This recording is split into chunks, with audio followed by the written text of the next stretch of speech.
Okay, so now at this point I'm ready to start my coloring on my optical illusion drawing. So I've done the drawing, I've traced over it in the thin sharp Sharpie marker, and then gone over with a pink eraser just to eliminate any leftover pencil lines that are still showing, okay? So when I'm ready to start coloring, I'm going to begin by choosing two colors, and I'm going to choose two colors that are contrasting colors, so a lighter color and a darker color.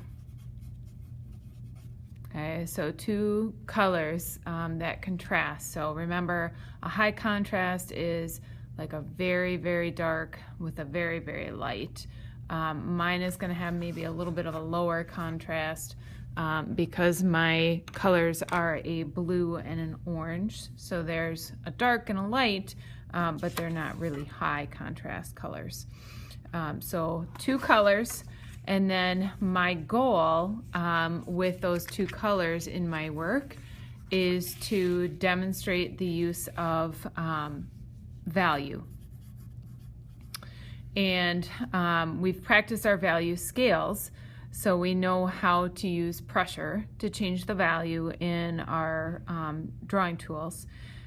So with the addition of value into my optical illusion, my goal is to achieve the illusion of space. So by using value, I'm creating the illusion of space. And the illusion of space will happen in the design by my dark values will appear to be farther in space, farther away, or receding in this case.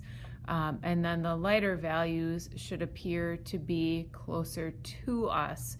So an example that this would be going away from us, and this would be bending towards us and then going back away from us. Okay, so that's how we create the illusion of depth or space within our optical design.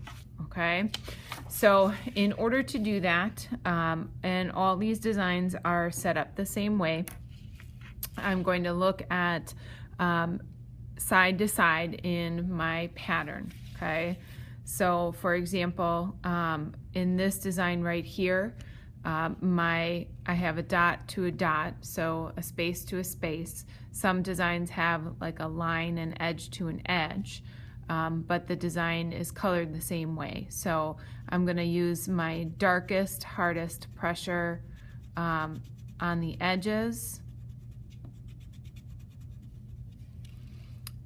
From there to here.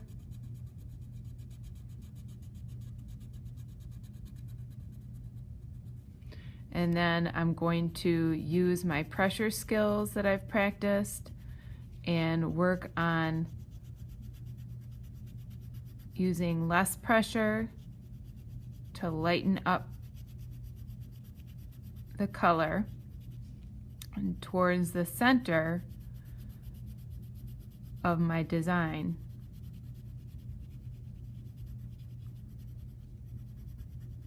And towards the center, it should almost appear white. So I'm not leaving an absolute white value in the center.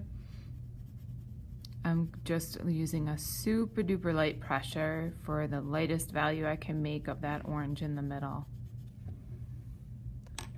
Okay, now I do have the option to use my pencil tip eraser or the pink eraser to do a little bit of blending. So if I want to just kind of smooth out my color lines so that you really don't see the color lines, instead you see like a soft texture, and then I can use my pencil top eraser. But I'm going to do that very carefully because the pencil top eraser can pull off some of that orange. Okay, don't be afraid to go back and forth over your colors again to reinforce the equal pressure that you need to create that value. Okay, and that's it. It takes patience and time.